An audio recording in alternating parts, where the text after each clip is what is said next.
दोन मुलींना विहिरीमध्ये ढकलून दिलेलं आहे एका संशयित आरोपीनं, असे आपल्याला माहिती होती. त्याच्यावरून सदर संशयित आरोपीला आता पोलिसांनी ताब्यात घेतलं आहे. दुसरा एक संशयित आरोपी आहे, त्याला पण ताब्यात घेतलं आहे. दोन्ही संशयित आरोपी पोलिसांच्या ताब्यात आहेत आणि त्यांच्या आता चौकशी सुरू आहे.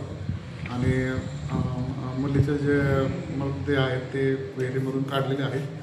तर तिथे त्यांचे पुढचे जी प्रोसेस आहे इन्व्हेस्टिगेशनची, फॉरेन्सिकची टीम आपली स्पॉटवर आहे, फॉरेन्सिक व्हॅन, त्याच्यानुसार ते पंचनामा वगैरे त्यांचा सुरू आहे.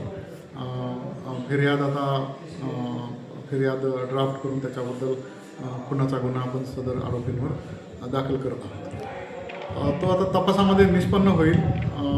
प्रथमदर्शनी ते संशयित आरोपी आहेत, त्यांनी त्या मुलींना विहिरीमध्ये ढकलून त्यांचे खून केलेला आहे असं प्राथमिक तपासामध्ये निष्पन्न होत आहे. त्याच्यानुसारच आता तो गुन्हा दाखल करत आहोत आपण. पुढील तपास केल्यानंतर समजेल की त्याचे कारण आणि इतर काय त्याचं बॅकग्राऊंड आहे.